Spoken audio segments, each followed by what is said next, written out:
This is TalkLoudRadio.com.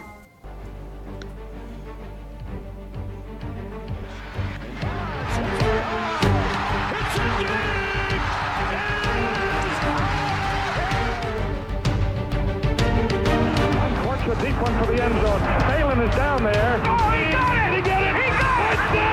Touchdown! Jordan. Oh, a spectacular move by Michael Jordan. Oh, I think so.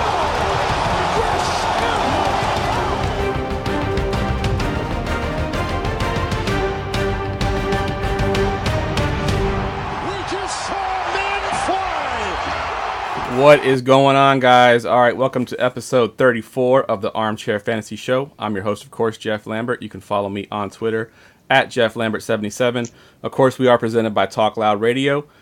You can always find us at TalkLoudRadio.com, all your podcast networks, as well as every Tuesday. And starting this week, we'll also be live on Friday on Facebook. You can also find us in such groups as Year Round Fantasy Football and the Fantasy Football Connect Facebook group. And, of course, we're always streaming in the Going For Two app.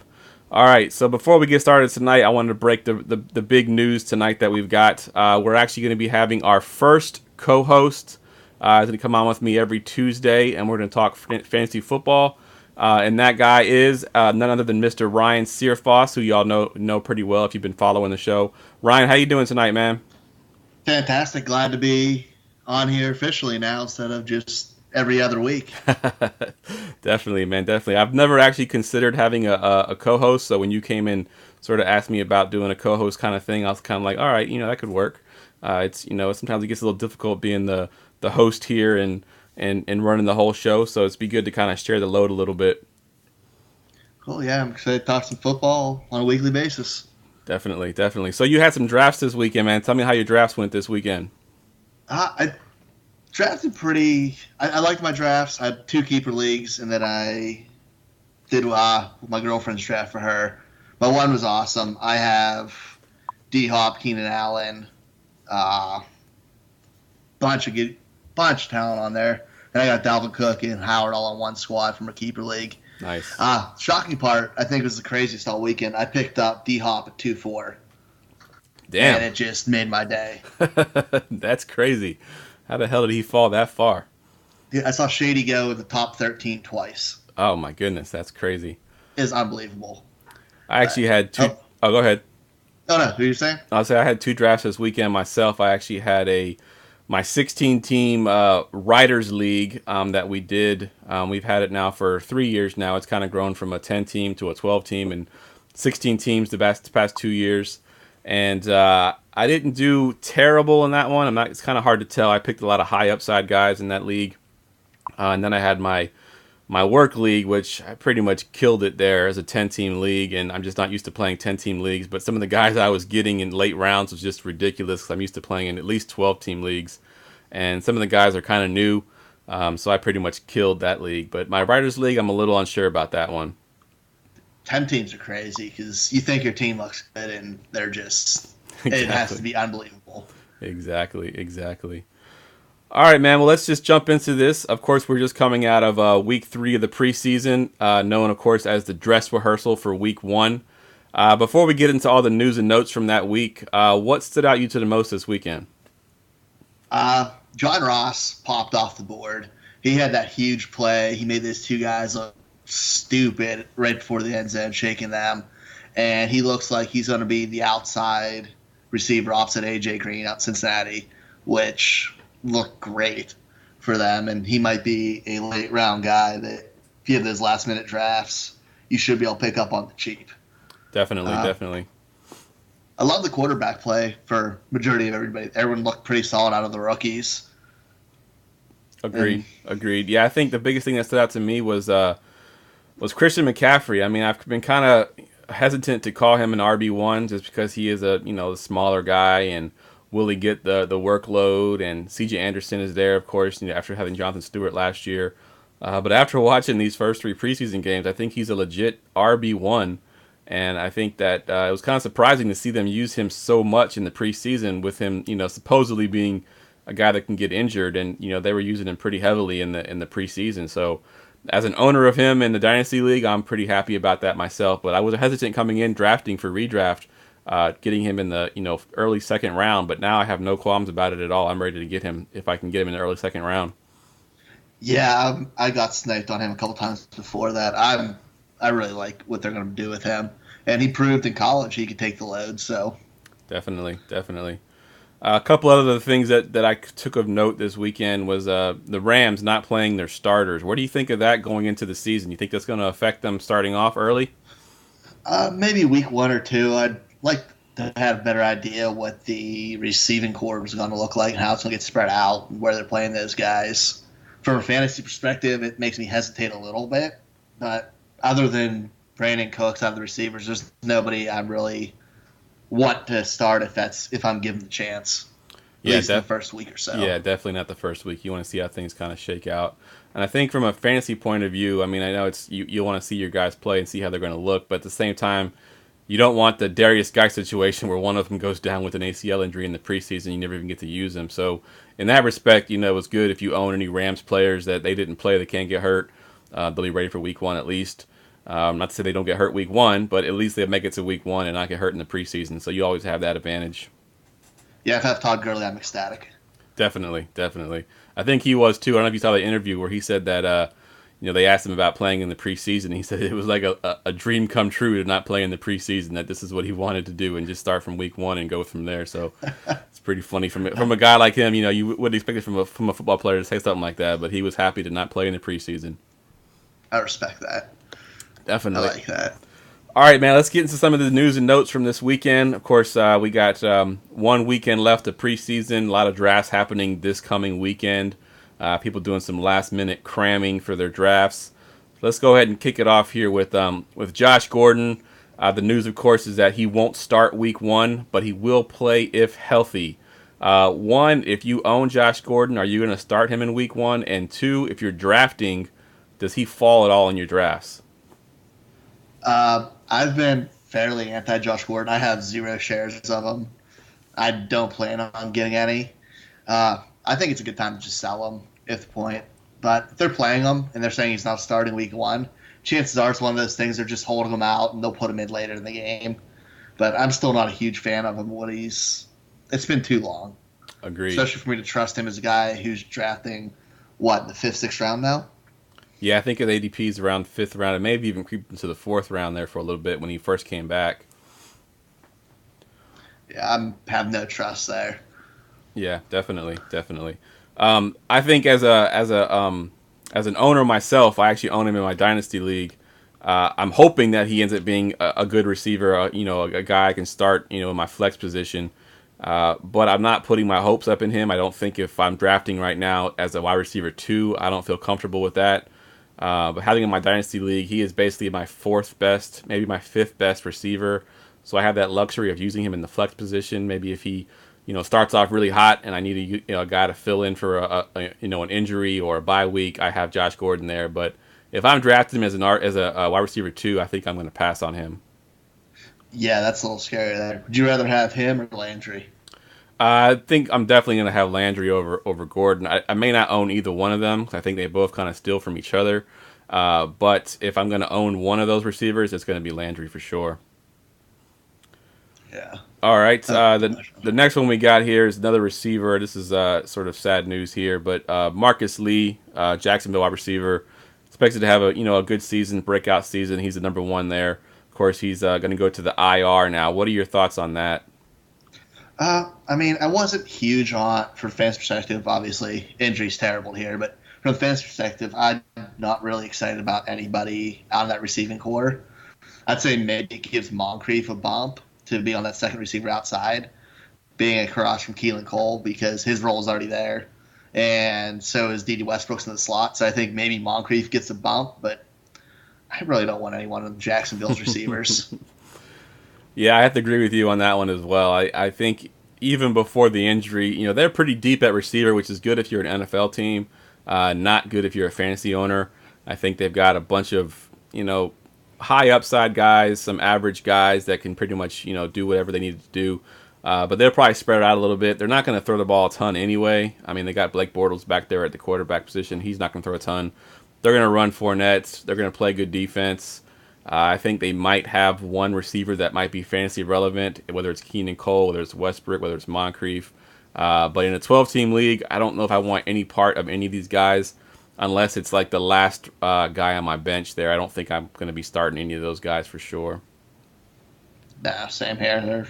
It's not much like. I do like Bortles, though, as a streaming QB. Yeah, definitely. I agree with you on that one. I definitely agree with you.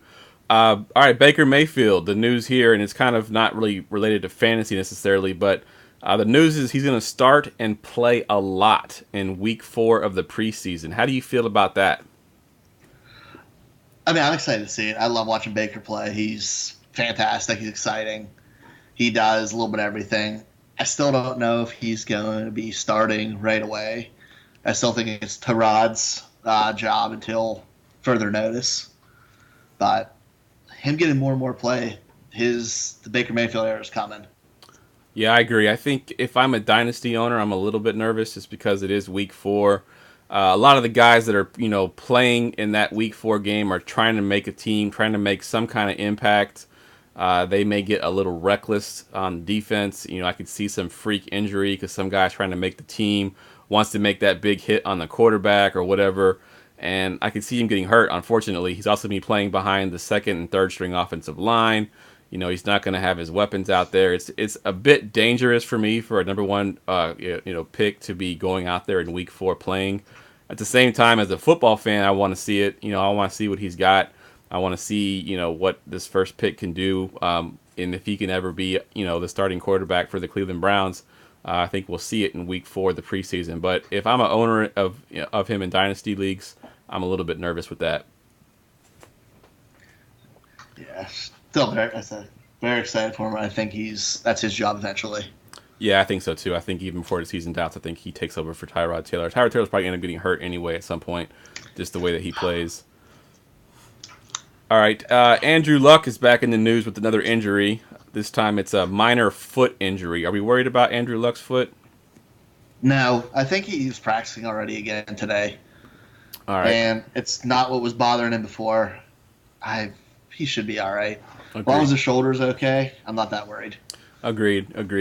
What do you think about Andrew Luck? While we were just talking about Andrew Luck, what do you think about where he's going in drafts right now? I think he's finally moved up into top 9, top 8 quarterback. Are you comfortable taking him there? Yeah, I like him there. I was a little sad I missed out on him in a couple of my drafts this weekend. I waited a little bit too long, but going as quarterback 8 or 9, I'll take the chance with him over somebody like Carson Wentz even, who's hurt, or someone like Matt Stafford's right around there for me. His upside's QB1. Definitely. Yeah, I think in my 10-team work league, I actually got him in the 11th round, so I was ecstatic about getting him there. So definite upside and value at that point. All right, the next one we got here is Sony Michel's back at practice, and he might be ready for week 1. Do we care at this point? I mean, is he going to be starting at any point this season? Chris Carson seems to have that position locked down right now. Oh, you mean Burkhead? I'm sorry, you're right, Burkhead. I'm saying Michelle, I'm thinking Rashard Penny. They've seemed interchangeable with the news, anyways. But I hope he gets a starting job, and I want to see it. But he just makes that a lot more muddy for me because all the news is Burkhead was doing well, but they drafted him high. They loved his talent. They liked before he got hurt. It's going to be confusing until probably week 4 or 5 we have a little bit clearer view of what it is. I'll still take him mid-rounds in that last-minute drafts, but I'm throwing a little caution there. Yeah, agreed. And it's the Patriots. I mean, let's just face it, even if he was fully healthy, could you really trust him in that offense? Because, Bill Belichick could potentially put out Burkhead 1 week, James White the next week. Maybe he throws Jeremy Hill there at one point. You never really know what he's going to do. So even fully healthy, I'd be a little worried about him. So the fact that he's coming in a little bit injured, I'm definitely worried. He's still draftable in redraft for me. I think, later rounds, not as high as he was going earlier in the season. But at this point, I think he still has some upside in that offense, especially with Tom Brady. I think also in best ball leagues, he's really good because I think he's going to have some really big weeks. but predicting when those weeks are going to be tough. So I think that, Michel's going to be a little bit more of a back burner guy for me. Yeah, I do. I agree with him on best ball. I love him there. Definitely. Next one we got here is Rashard Matthews is activated off the PUP. Apparently, there was no injury. It was just under disguise sort of holdout. They got his new contract set up, and suddenly he's back on the field. What does this do for Corey Davis? What does this do for Tyrod Taylor? What does this do for Rashard Matthews, for that matter? What is his value now in fantasy football?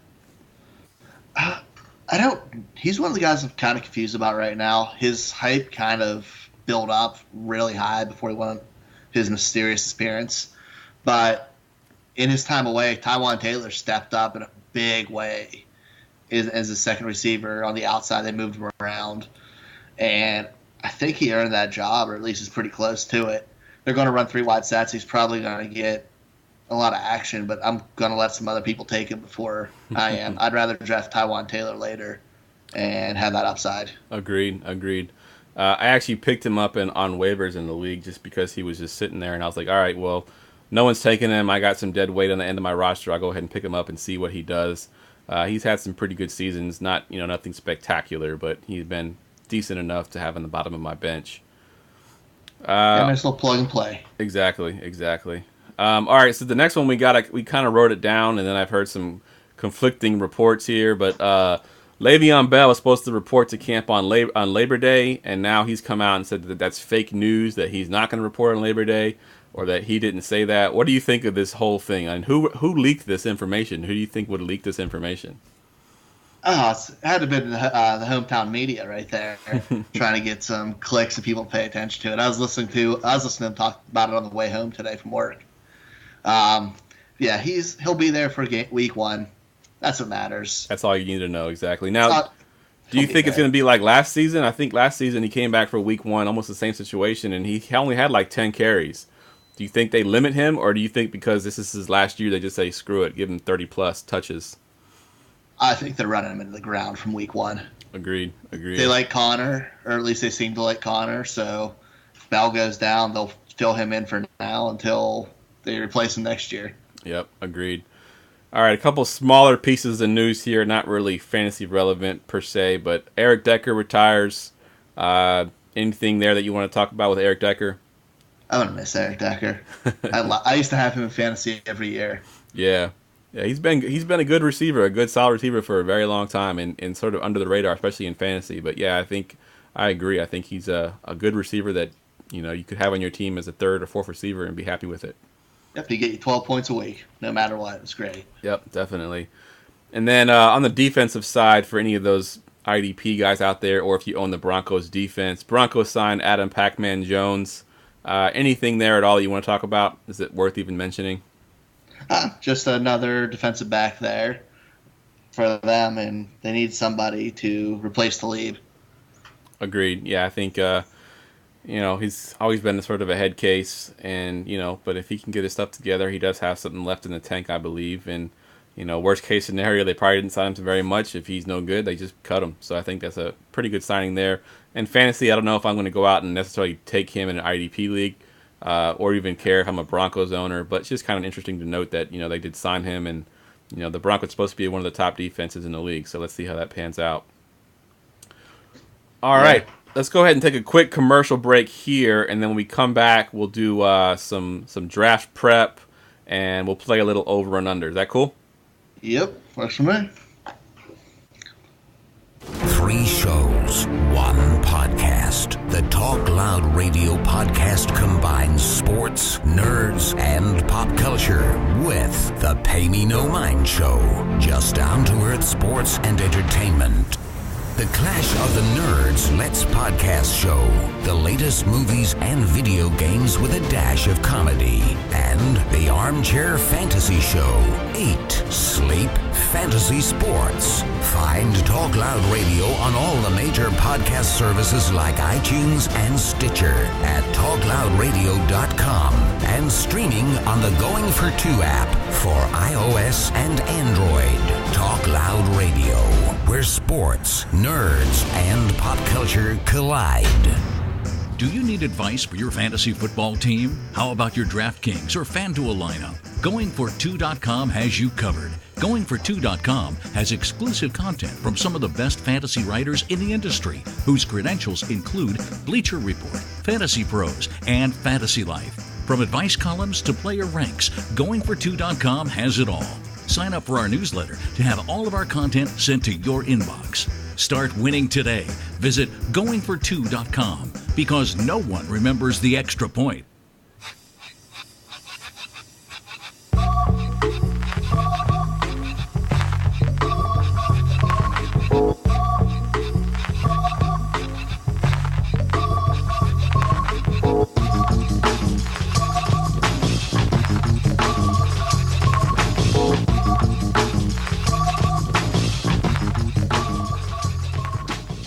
All right, welcome back. I'm here with my new co-host Ryan Searfoss, and we are going to talk some last-minute draft prep here. Get you ready for your big drafts this weekend, if you've got any left. Of course, next Thursday, we'll kick off the NFL season with the Eagles and the Falcons.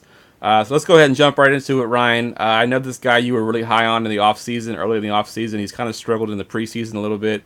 Actually, he's been overtaken by the veteran there. But Ronald Jones, what's his redraft status? And as far as Peyton Barber passing him, where are you taking Peyton Barber in leagues right now? I don't know if I am taking Peyton Barber personally. I still think it's going to end up being Ronald Jones' job, and Peyton Barber doesn't have enough upside to start early in the season. He's not going to be a guy there. He's going to be that bench player in flex due to buys and stuff like that. If I take him, probably a round or two before I'm taking my defense and kicker if I have to take him, but fairly late still. Gotcha. And you said Ronald Jones redraft value. You want him as your RB4, RB5? What are we looking at here? Yeah, I'm leaning more around the RB4 or 5 range now. I'm a little more nervous than I was before. I still like him in Dynasty, but he's not getting it right now. But he's been running behind the twos. Or he's been running with the twos and not the starters like Peyton Barber has. He's been a significantly lower percentage in that. So it's just a matter of time and see if he'll perform better when he has more talent around him. Yeah, agreed. I actually read some notes on Twitter about him, people asking the beat reporters like what they thought and, all that stuff. And they basically said that the explosion is there, that they could see the athlete in him if he can just get that little bit of a crease. Maybe that starting offensive line can get him that. Maybe he does have that breakout game.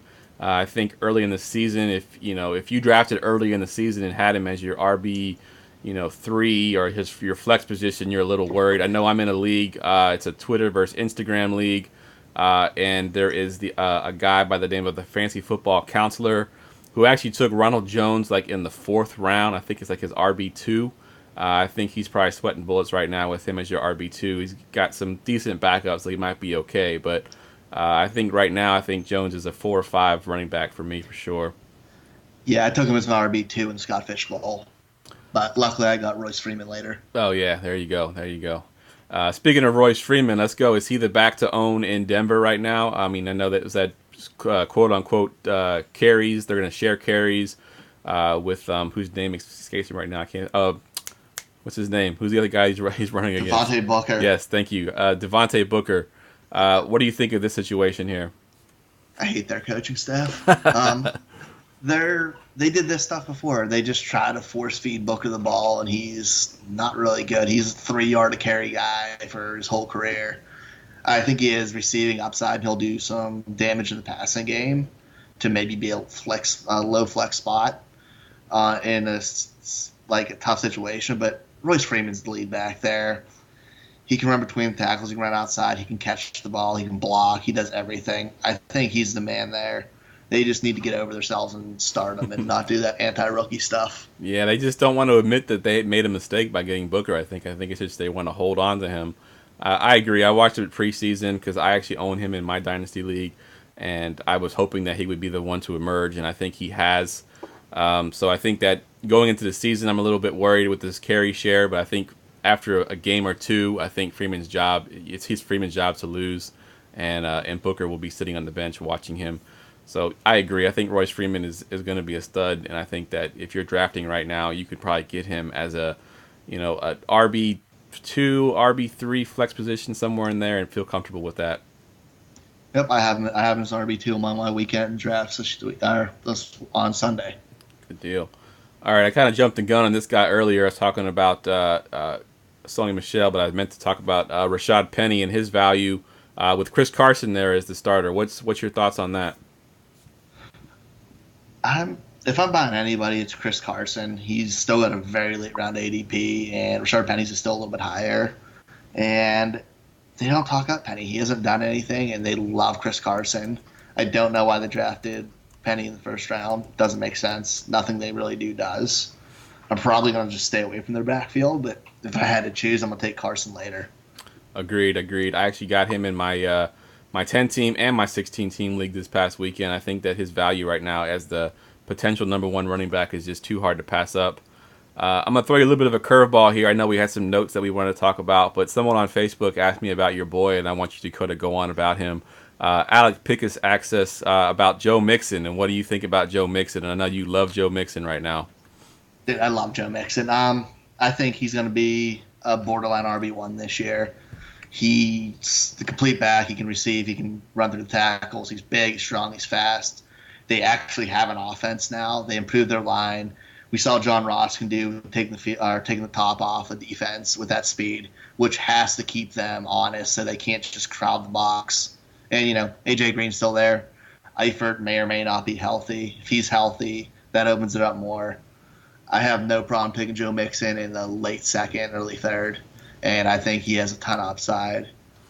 And if I can buy him in Dynasty, I will.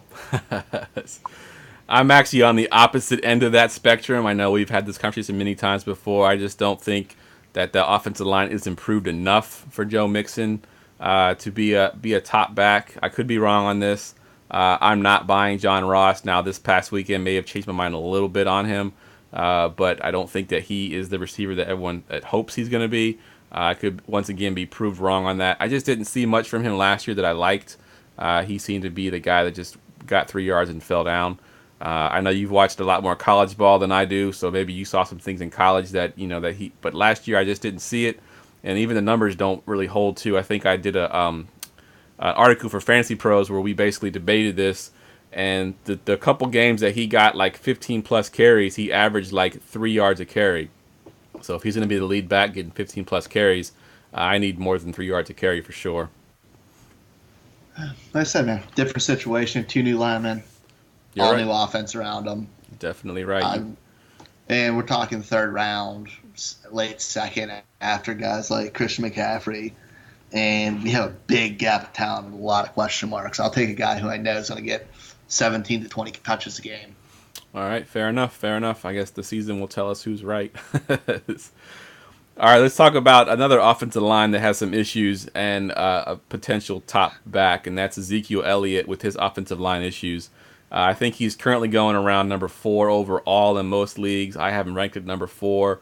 Are we going to drop him in our rankings? Are you drafting him later than 4 because of his offensive line? No. He's my 3 or 4. I'm not passing Zeke. He's good. He is. Yeah, he's going to get 20 cut. He's going to get minimum 20 carries a game. He's a horse. That offense runs through him. Yes, their line's going to be down a little bit, but he's an unbelievable talent. I'm all in on Zeke this year, and it'd be tough for him and David Johnson, but I'd probably still take him over Johnson. Fair enough. I have him at 4 right behind David Johnson, and I kind of said this earlier this week, that before Zeke was number 4 and he was close to 3. Now I think he's number 4 and he's closer to 5, but he's still number 4 overall. I'm okay with taking Zeke at 4. Offensive line issues or not, he's going to get the ball a ton. He'll get the ball on the goal line.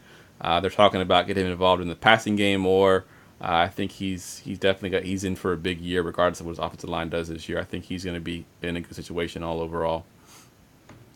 Yeah, I mean, I don't know who I'd be comfortable taking over him after 4 anyways. Right, definitely. Alvin Kamara would be the one that maybe I would think about, but even that, I'm sort of predicting Alvin Kamara to have some regression from last year, so I think Zeke is solidly in number 4 spot for me. All right, let's talk about the Packers a little bit. They got all kinds of stuff going on. They got a running back situation with potentially 3 guys there.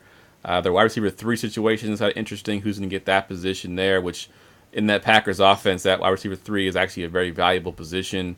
And then, of course, they have Cobb, and Cobb is in and out of the lineups with being injured. I've heard rumors he could be traded, that he can potentially even be cut. That's the Packers. What do you think of the Packers situations right now? Start with Cobb. I'm not worried about Cobb. I don't think he's going to go anywhere. They have all these young guys as receivers, but nobody who has Rodgers' trust yet, and Cobb's been with them longer than anyone else in the receiving corps, including Devontae Adams, who's a clear one. I think Cobb's going to stay there as a safety blanket. The running backs are I guess I should hit the receivers. I have no idea who the third receiver is going to be. I don't think they know. I guess it's Geronimo Allison as of now, but it's going to be somebody we pick up in free agency like we did with – who was the receiver they had a few years ago who came out of nowhere and scored like 8 touchdowns for them? Is it the older gentleman, James Jones? Yeah. Yeah, he was kind of washed up. Jones, yeah, James Jones. He was washed up, came back, no one expected him to do anything, and he was a beast. That's what's going to happen with one of these young guys or something. No one's going to know who it is, and they're going to pop up, have a bunch of big games, and then burn you later in the season. Yep, I agree. I think it's there's like a bunch of guys there. They even have, I think, that undrafted rookie Kumro that had a really big preseason. He's now in the mix between the, Jamon Moore and the other guy, Marcus Scanling, whatever his name is, and they got one more guy there. I can't think of the other guy's name, but Equanimeous St. Brown. Yes, yeah, there you go. So he was predicted to be the top guy there, and he got picked the third of all those guys. So it's tough to say right there, but. If I'm drafting this weekend, I think the one I would want to own is Allison. I think he's got the inside track there, and I think that if I'm going to take one of them, I'm taking Allison. Yeah, still, I'm not sure what I'm going to do with any of those guys yet. Some of you think hold. I have a lot of Jamon Moore shares in Dynasty, so I'm rooting for him. Yeah, definitely. I have him as well. He's had a rough preseason, though. A lot of drops I'm hearing, so hopefully he can get that fixed. Yeah, that's been the case. The running backs are going to be fun. I think Jamal Williams is good back. He's not exciting. He's going to bring that old Eddie Lacy feel where he just pounds between the tackles. Aaron Jones is the more talented guy, so if he gets the job, I think he's going to be the starting back. I can see him with more yards but less carries than Williams. And I've been buying Ty Montgomery late everywhere in redraft in like the last couple rounds because he has a role. He's going to be their pass-catching back. He can line him in the slot. He can run the ball. He can do it. He's going to get touches. And he can be a flex option in a pinch. Agreed. And I think they just need to limit his touches because, man, he gets hurt seemingly every time he touches the ball. If they can keep him into like a Chris Thompson role like the Redskins have where they just, got him the ball in pass situations and, used him sparingly enough, I think he can have more value by being used less, if that makes any sense. No, 100% agree. I was actually thinking that before you said it. All right, a few questions here we got on Facebook. We'll try to get to these. Now, we kind of talked a little bit about him, but let's go ahead and go over him again. Is Josh Gordon worth the gamble this year, you think? I think you said you didn't really believe in him too much. Yeah, where he's going, I'm not buying him. I like the guys around him more at both running back, receiver, and some of the tight ends in the area. I'm staying away personally, but if you want to take the gamble and go for the upside, I understand it. But he hasn't had 1,000 yards receiving in 5 years now? Yep, definitely. And then I got one more question here. It's from Mikey Vandigriff. He says, "Is he crazy to think that Fournette outscores Zeke and DJ this year?" Is that a crazy statement? I want to say no. I'm high for that. He's right in that running back 5-7 range for me today. And, the offense is built for him. They're going to get in the red zone. They're going to play ball control because their defense is fantastic. So he's going to get a ton of carries. I could see him being in the top running for most amount of touches with Lev Bell and Zeke. So to think that or go for him there, I love it. You can get him later in drafts, which is great. Definitely. All right, speaking of running backs here, so everyone coming into the season had Isaiah Crowell as the Jets' lead running back. But in preseason, if you watch preseason, Bilal Powell actually started all the preseason games and actually played better So if you're to own one Jets running back, is it Crowell or is it Bilal Powell? I think it's still Crowell. He's a better talent. He's younger. He's proved that he can do it in both passing and rushing. They could just be keeping him healthy. And Bilal Powell worries me because Elijah McGuire's coming back, and they have very similar roles.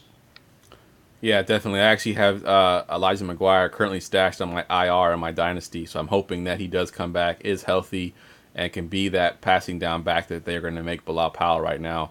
But Powell did look good, so maybe he's being pushed by that thought of having Elijah McGuire there. But I think you're right. I think Isaiah Crowell is still the one that if I'm drafting, I think Crowell's the one I want. He's getting the red zone touches. He'll be the workhorse. I think Bilal Powell will be in there on passing situations, but overall, I think Crowell still is the better talent, and I agree that he should be the one that you take. Yeah, and I mean, we saw Crow catch 40 balls the one year in Cleveland, so we know he can do it in both ways. Yep, definitely. Actually, I had a guy that's actually watching right now on Facebook, Gerson, predicted that Crowell would have this big breakout season after that 40 catch season. He had the catches being a breakout right. He had the wrong running back. Duke Johnson, of course, had a huge season that year and took pretty much all of Crowell's receptions away from him. But yeah, Crow's definitely capable of it, so I could see that definitely happening for sure.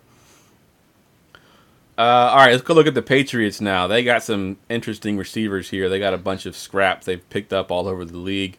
But some guy named Cordell Patterson, he's been sort of bounced around as this breakout guy forever. Of course, he's famously known for being one of Matthew Berry's big picks preseason, and of course, he flopped terribly. Is Cordell Patterson draft worthy this year in redraft? I mean, I'm not taking him. Have no idea where he's even going to be on the New England depth chart. We know Chris Hogan's going to be the one. We got Edelman coming back at some point. I think Philip Dorsett has a better chance of getting that deep ball role that we saw Brandon Cooks have last year. So, Patriots receivers are almost as hard to judge as the running backs, except they're just not as talented. Yep, agreed. I think the only receiver I want to own there, if you're not taking Edelman with the suspension, is probably Chris Hogan, and that's it. Yeah, love Hogan this year. Definitely. But nothing much after him. All right, we talked a little bit about him earlier, but Christian McCaffrey, I've seen him go in the first round over the last week or so in some mocks. Is that too high? Is that too steep for Christian McCaffrey? Bottom of the first round? I think it's just a little bit steep. If he did it, I'm not going to be mad, but there's a lot of good guys who you're taking over him.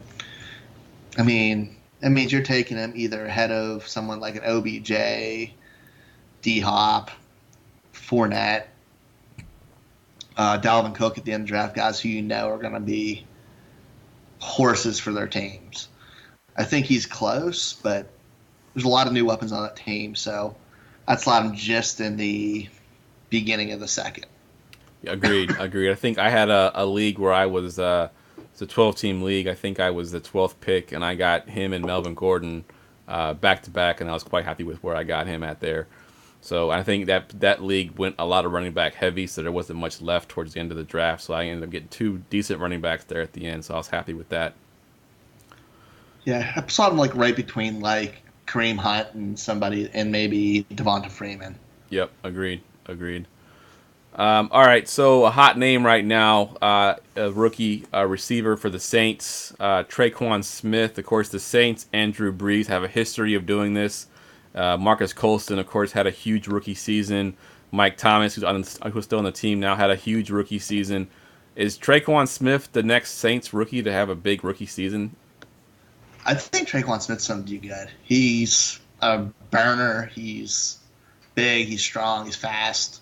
He's showed up in the preseason, and he's competing against Ted Ginn, who is getting older in age and doesn't have the skill set that he has right now. I mean, Smith ran a 4.49, so he's moving, and for a 6'2 receiver, that's nice. So I like what he's going to do across from Michael Thomas.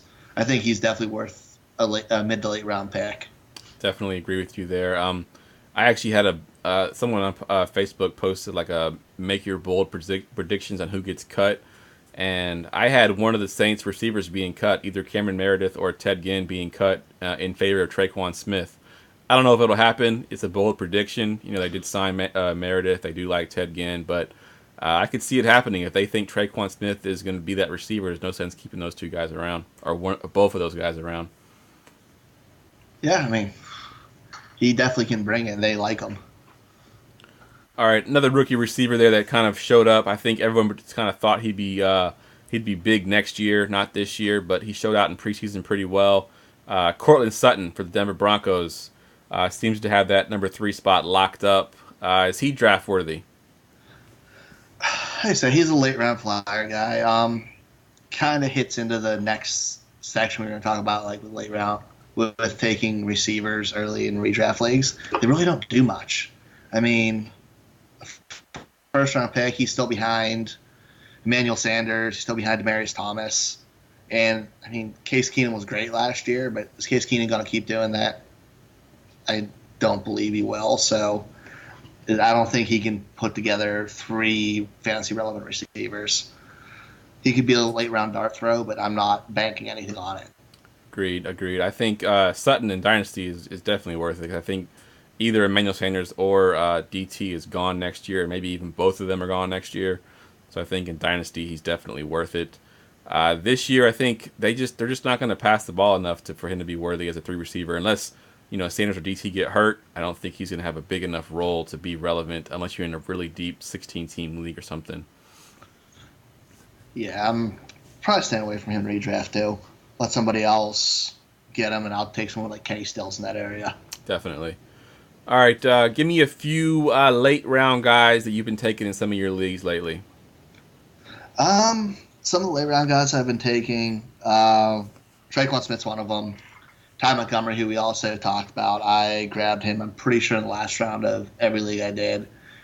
Love Tywan Taylor's upside. And then Buck Allen's another one. He has the receiving back role in Baltimore, and he's basically an undrafted free agent. Those are some of my deep guys I've been grabbing up lately who I think is going to give me some value. Definitely. I got one that's going to be probably pretty deep and is kind of a flyer too and may not have a big role through the entire season, but Shelton Gibson for the Philadelphia Eagles has been getting a lot of buzz. Of course, Alshon Jeffrey is out for at least 2 weeks, if not more. He could get some run early in the season. He's shown really well in preseason. I think that with that receiving core being banged up, if they can't seem to get healthy, he could be he's a late round flyer. He's not going to he's not going to be your 3 or your 4, but I think if you're wanting something just a lottery ticket, I think he can definitely be that guy for you. And then you kind of stole my thunder a little bit too. I also had Traquan Smith. Peyton Barber was one that I had that I got pretty late. He's been rising a little bit lately just because if he's secured that number 1 position. But if you can get Peyton Barber late, even if you can get Peyton Barber and Peyton Barber and Ronald Jones, sort of a stack, you're going to have both running backs there. One of them's going to get the lead job eventually. You could definitely do that as well. But those are the kind of guys I'm taking towards the end of the rounds. Yeah, Jordan Wilkins is another one. He's been rising a little bit, but he might win that starting job at Indy. And then another one who's been super late, more in the free agency role, especially in Dynasty and deeper redraft leagues, Jonathan Williams. Oh, yes, from the Saints. He was good for a little bit, then kind of disappeared. Yeah, right now they're talking about him having the Mark Ingram role while he's suspended. Yep. And he was a talented guy. He could be somebody who could hold on to that, and we all know they hate Mark Ingram, and they always look for excuses not to use him. So that could be the reason to get rid of him if he goes and shows out. Definitely. All right, so we'll leave this on the note here. Any word of advice for the drafters this week and anything that you've got, impart your wisdom on the listeners right now? Yeah, biggest thing is just be loose with the draft and don't be restricted by it. So I'm not coming in a draft saying I'm taking running back, receiver, however you think you want to do it. Go in and say, I want to go 0 RB, 0 wide receiver. Going in like that, you're going to restrict yourself and miss on talent. I will go out and take the best players I can, no matter what the position is, through the first 6 rounds and fill it out later through trades. But I'm going to get the most talent available. Agreed.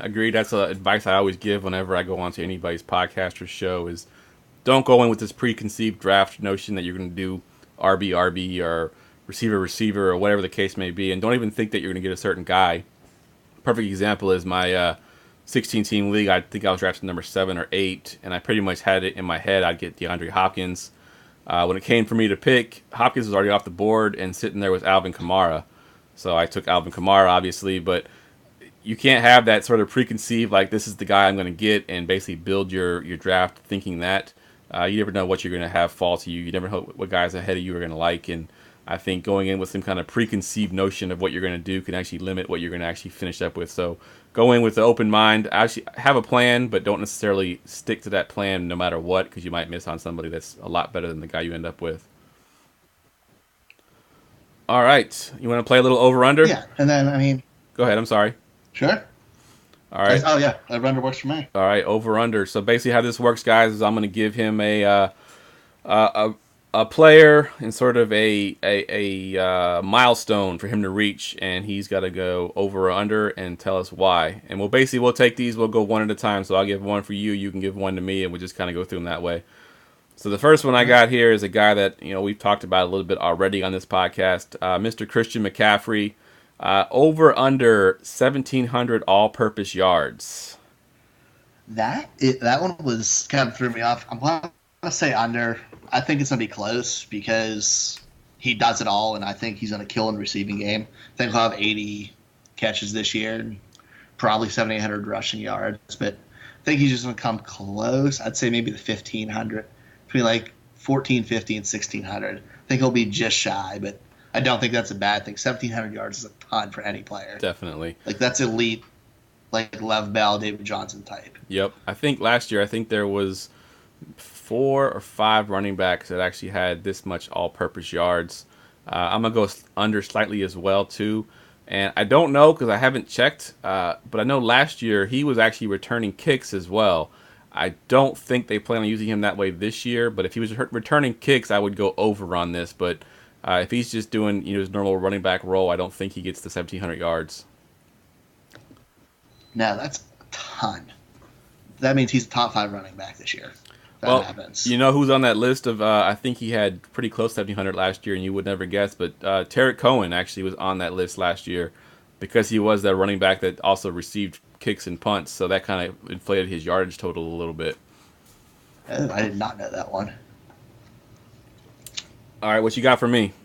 All right, I got over-under Josh Gordon, 1,000 yards. I'm not going into my answer at all on this one because I think it's pretty apparent. But what do you got for him? All right, over-under Josh Gordon, 1,000 yards. I'm going to go under, and not by a lot, though. I do think he gets close to 1,000 yards, but I think with the weapons they have there with David Njoku and Jarvis Landry, and they've got a good stable of running backs that can also catch the ball out of the backfield like Duke Johnson. I just don't see him getting enough targets to reach that 1,000-yard mark. So I'm going to go slightly under. I'm going to probably put him around like 900, 950 on the high end. So that's what I'm going with Josh Gordon. What you got? Josh Gordon yardage-wise, I think he's going to be more around like the 750, 800 range. I think he'll have big games. I think there's going to be games he disappears. But he can be all right, but it's not, like I said, he's a wide receiver 3, wide receiver 4 for me. I don't think he's going to come real close to that. All right, agreed. All right, the next one I got for you, Todd Gurley. Had 19 total touchdowns last year, so I'm setting the over-under at 15 for this year. What you got for Todd Gurley? Over-under 15 touchdowns. I'm going to say under. I think there's a lot of weapons in that offense, and it has to regress a little. They were too efficient. They were great.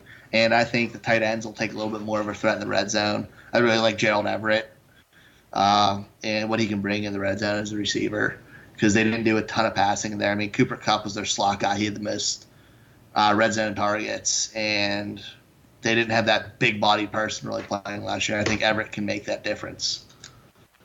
And Cooks has been very good in the red zone in the last 3 years of his career. Yep. So I think it's going to be under. It'll be close, but I think it's a little under.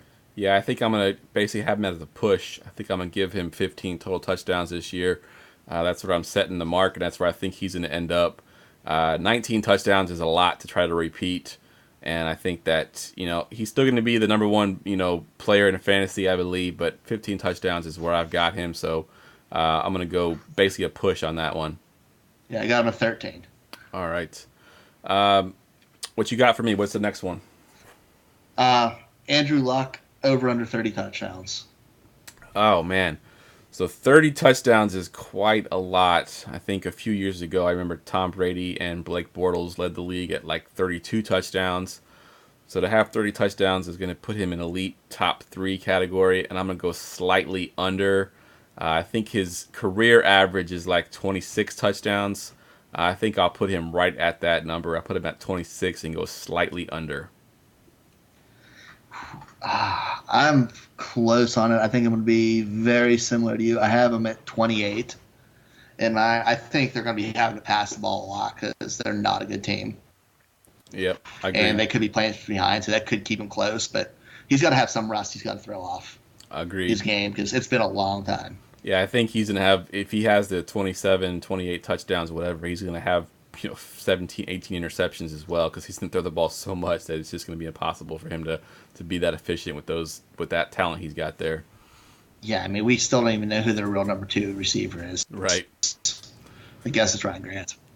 Yeah, I think it's by name only, I think, because I think they got a bunch of guys that are pretty much on the same level as Ryan Grant. Yeah, and I mean, he couldn't even make a team in Baltimore. We had no receivers. All right, Jarvis Landry, of course, has always been he's always been sort of a target monster in Miami. Of course, he's now in Cleveland. I think last year he led the league in receptions. So this year, over under 90 receptions. I'm going to say it's going to be his first year. I think he's going to go under it. I think it's going to be like that 80 to 85 range. It'll be close, but I think he's going to have an uptick in his efficiency, yards per catch, because I think he's going to be used in a little bit of a different way. So I'm going to say under, but I think it's going to be a good year for him. All right, yeah, I think I'm going to go slightly over. I think his career low, I believe, was 94, if I remember correctly. I'm going to go with him being slightly over on that. Not a whole lot. He's not going to get the 100-plus receptions like he did last year. I'll put him at like 93, 94, but I will go over on Jarvis Landry. I think he gets a ton of targets there. Yeah. That'll be real close for him. Yeah, agreed. All right, what you got for me? Mike Evans, over under 10 touchdowns. All right, as the proud owner of Mike Evans in my dynasty, and if Gerson's still listening on Facebook, he knows how much I love Mike Evans. I'm going to go over on this, and if you look at his history, I think he's been in the league now 4 years. First year, his rookie year, he had 12 touchdowns. The next year, I think he had 5 touchdowns. Then he had 12 touchdowns again, and then last year, I think he had 3. Or maybe it was the other way around. He had 3 and then 5. But either way, he's been up, down, up, down. So if we're going by history and pattern, this is going to be his up year. He'll get 12 or 13 touchdowns this year. So I'm going to go over with Mike Evans. Yeah, I 100% agree. I actually was in a little bit of a debate about Mike Evans this morning, and kind of dug a little deeper on his stats.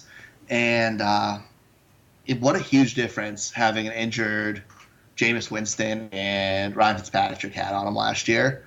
If you looked at his contested targets, which he had 48 of his 131 targets were contested balls last year, wow, which was up there for the most, in the league. This year or the year before in 2016 with a healthy Jameis, he had 11 contested targets. Wow. That's when he comes back off injury, he's healthy this year.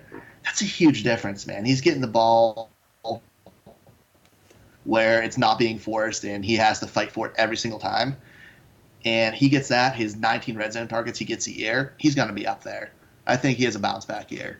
And I think he gets easily over 10 touchdowns. Agreed. And I think last year, for players that led, I think he was a top 7 or top 8 in red zone targets. And for players that were in that top 10, he had the lowest touchdown rate. And it was like something crazy, like 12 or 13%, which is like ridiculously low. So he led, he was like in the top 10 in targets in the red zone, but was the lowest as far as turning into touchdowns.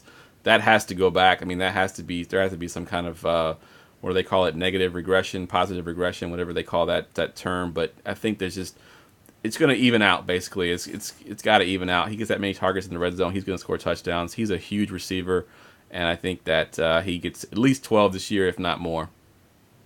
Yeah, I agree. Everybody's gonna be regretting letting him drop as much as they did and getting rid of him in Dynasty for less than they should have. Definitely. All right, the next one I got for you is my boy out in San Francisco. Over under Jerick McKinnon with 70 receptions, which would be a career high for him. Being I drafted him in the 3rd round, I want to say over, but I'd be lying. I have him slotted at 52, which is still really good for him, but there's a lot of weapons there. We don't know how Jimmy G's going to be, if he's going to push the ball or what he's really going to do. And he's got Kittle there, he's got all his receivers. I think it'll be a little under. I think he'll have a solid year, probably be a nice RB2, but 70 receptions is getting up to elite territory. I don't know if he's there yet. I have to agree with you on that as well. I think that they're going to spread it around, even with the 2 running backs there with Matt Breida. He may get in the game for some. It's going to limit Jerick McKinnon's on the field time. He's not going to get. I think last year I want to say he had 64 receptions last year, which was his career high at this point. So 70 would be that he would do what he did last year, plus then also be the lead back for a team. I don't know if he's capable of handling that type of workload. So I'm going to go under as well. I'm not going quite as low as you with the 50 plus. I think I'm going to go right around 60, basically what he got last year, 60 receptions in that offense. I think he can be good, but not quite 70. I think 70 is a bit much. Yeah. All right, last one. What you got? Over under Jordan Reed 8 games. All right, Jordan Reed 8 games. Of course, I live in Washington, D.C. The whole hubbub is that if he can stay healthy, this team can be good. And 8 games is something that he can barely even manage. Even when he plays, he's not healthy. I'm gonna go over. Actually, I'm gonna give him 9 games this year. He plays 9 healthy games. He'll probably end up in the top 12 for tight ends overall for the season. But if you own him, you're gonna be hating life because he will be in and out of the lineup. He'll be one of those game time decisions every week. Do you play him? Do you not play him? Just an overall headache. But I'll give him 9 games this year. Now, is that 9 whole games, or is that just showing up and putting on the pads? Now you're getting tricky. Let's go with, all right, I'm going to say 9 whole games. He gives you 9 whole games. He may be injured for a couple of those, but he can start and finish the game. He'll give you 9. Ooh, that's bold. That means he's getting drafted and deserves it then. This is true. What do you got for him? Under? I got under, and I say his 34-year-old counterpart definitely plays more games than him this year. Vernon Davis? Yep. And that connection is there again, too. I know people don't realize it, but before Gronkowski had his record-breaking 15 touchdown season or whatever it was, Alex Smith and Vernon Davis actually had that record before. They had 14 touchdowns, I think, back in 2012, 2011, somewhere in that range. So, yeah, definitely. I think that connection can be a big thing with him and Alex Smith there in Washington.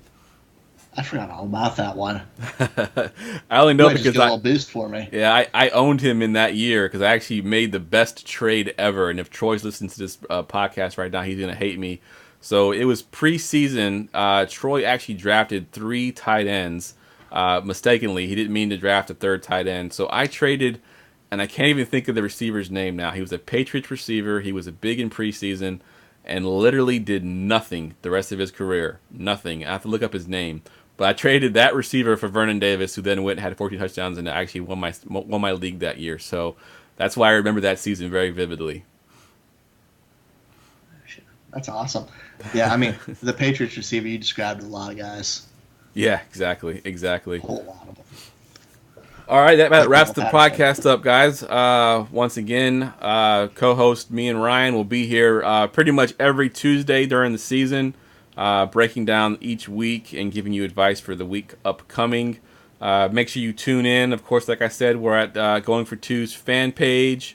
We're also at Ryan's Facebook page, which is Fantasy Football Connect.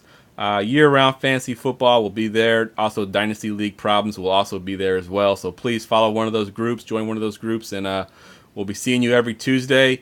I think eventually we will open up the quote-unquote phone lines to have questions from all the people on Facebook. But for now, we're just going to run with our script. And again, Ryan, appreciate you coming on, and I look forward to the season with you. Awesome. Me too, man. Glad to be here. All right. And before we sign out here, of course, you can follow me at Jeff Lambert77 on Twitter. Ryan, what's your Twitter handle? Find me, Ryan Searfoss, at Fantasy FB Connect. All right. And with that, we are out. All right, peace.